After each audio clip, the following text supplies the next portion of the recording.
Dito sa barangay, may binarangay! What a ga, sweetheart! Napakaraming dagok ng buhay, hagupit ng mga pagsubok at pait ng mga kabiguan. Pero lahat ay may hangganan.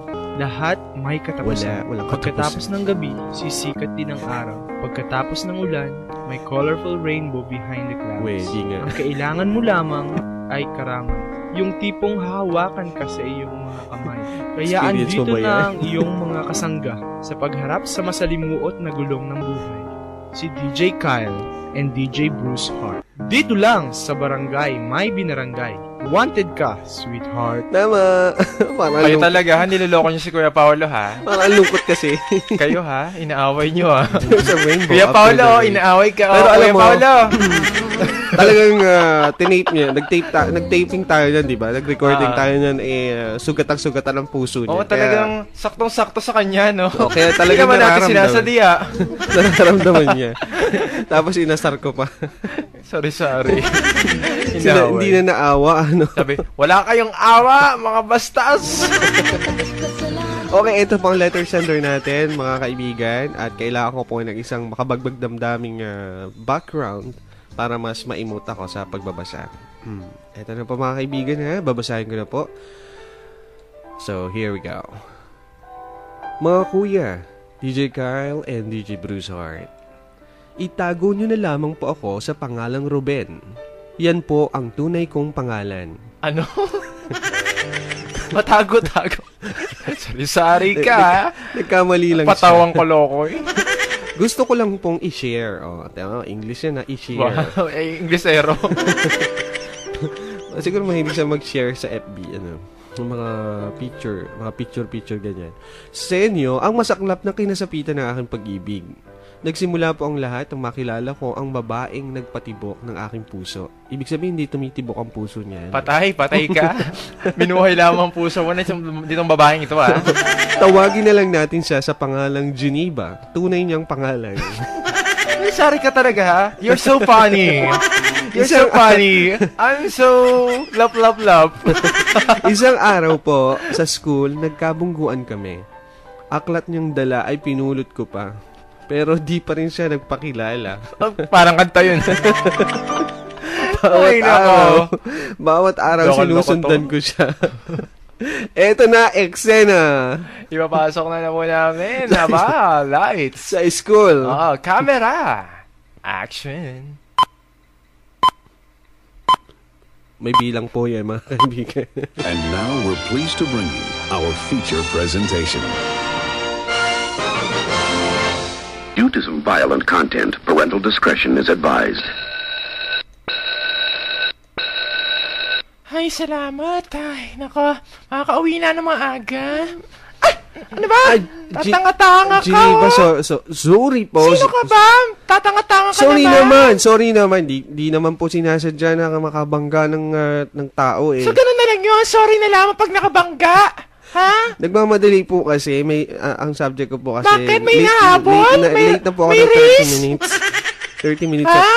Oo. May exam pa ako eh. Ay, Geneva, pwede mamaya break time tayo. Sabay tayo kumain. Kapal mo naman Sino ka? Para sumabay ako sa'yo. Sige na naman Sige na. Sino ka? Kapal na mukha mo. Lakas ng loob mo na magtanong. Mag-close ba tayo? Sungit naman na ito. He? At yan, mga kaibigan, nangyari. Ang sabi. Sabi niya, mga kuya, sobrang love ko talaga siya. Kahit di niya po ako pinapansin. And then, usap-usap mga friends ni Ruben habang nakatingin sila kay Geneva. Kasama naman yung group ni Geneva. Ganyan sa school, mga grupo-grupo mga ganyan Okay, lights, camera, action. Hi Ruben, ako, yung pinapormahan mo sa Geneva, nako, yabang-yabang noon. Alam mo ba, isang araw, nakita ko, may mga lalaking kasama. Uy, wag naman kayo mga ganyan. Binibida ba naman? Huwag nyo naman akong dinidiscourage Alam nyo naman, ngayon lang ako nagmahal, ngayon lang tumibok ang puso ko. Naku, kung magmamahal ka lang, wag na lang sa Genevang yun. Please naman. Anong sino? Sino naman? Arami nung lalaking mga sinasamahan palagi. Oo nga, alam ko masyado siyang lapit Kaso sa nga mga lamang, lalaki. Social. mga sosyal na lalaking sinasamahan niya. Oo. Hindi mga katulad mo. Ayos lang yun. Oo. Balang araw, mamahalin niya rin ako. Naku, wala ka ng pag-asa doon. Pangako ko yan sa inyo. Naku, iporma po pa lang, badoy-badoy na. Hindi ka sasamahan noon. Hindi makikita nyo rin. Okay. Naku, kailan kaya yung pag nahulog ng mga buwan sa kalangitan? Uy, teka. Time na pala tayo. At pumasok na nga sa school. Nangyari, ang sabi, uwian na. Tapos, ganyan, pasok, tapos uwian. Nakasabay po ni Ruben si Geneva sa paglabas ng school. Eksena, nagmagandang loob ang lokong si Ruben upang dalhin ang mga gamit ni Geneva. Ay, naku, ang dami ka namang gamit. Ay, Geneva, ako na lang magbibitbit ng mga, hindi, mga notes mo, mga projects mo, ng mga research mo. Magaan to. Ano ba ito? Ano ba yung mga projects? Ang dami-dami naman. Ay, hindi ko kailangan. Kaya ko to. Ako na. Ano ba? Ano nga eh? Ano ba? Ayan! Nahulog tuloy. Ano ka ba? Ang tanga-tanga mo talaga. Wala kang ginawa kundi. Ay, nalaglag sa tubig. Ay, nako. Nalaglag sa... Sayang yung project ko. Tatanga-tanga ka talaga. Sorry. Tutulungan na lang kita mag-research. Papatukan kita dyan eh. Aray. Tutulungan na lang kita mag-research. Wala na. Paano yan? Ang project ko. Ang dumi-dumi na. Ang putik-putik. Hindi ba sorry talaga. Alam ko, 3 months mong ni-research yan. Hindi ka natulog. Bakit mo nalaman 3 months? Alam ko naman eh. Siguro matagal na ikaw Matagal mo na kitang tinitingnan na. Ay, nako. Matagal lang kitang sinusundan. Nako, yung mga ganyang modus operandi ninyo. Mga magnanakaw kayo.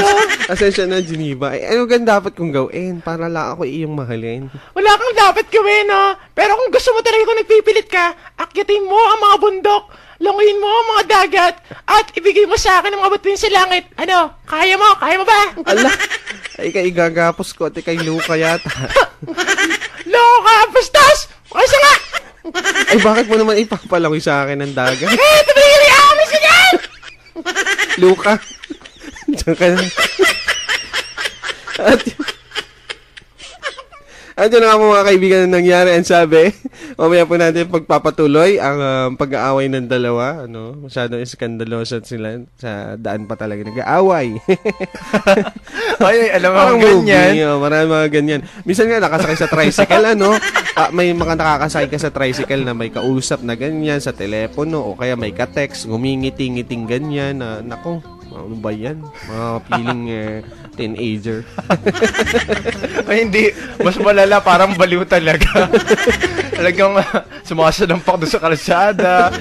Nagtatatakad doon. Nagtatatarang Nagtutulak ka.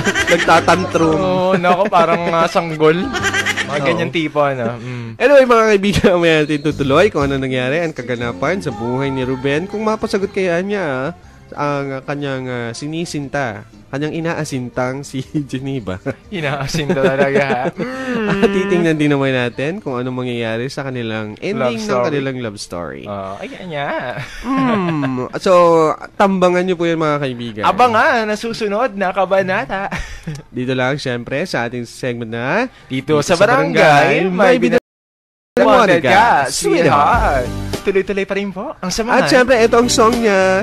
Yung song niya, di ba? Yung song ni Geneva Cruz. Ay, mamaya na lang. Mamaya na sa ending na lang. Hindi, parang gusto ko ngayon na. Ngayon na? Iba na yung... Agad-agad? Iba na yung eksena mamaya. Sige. Iba na agad? Iba na yung nakalagay dito sa script. Ay, matanda ang pagbigyan.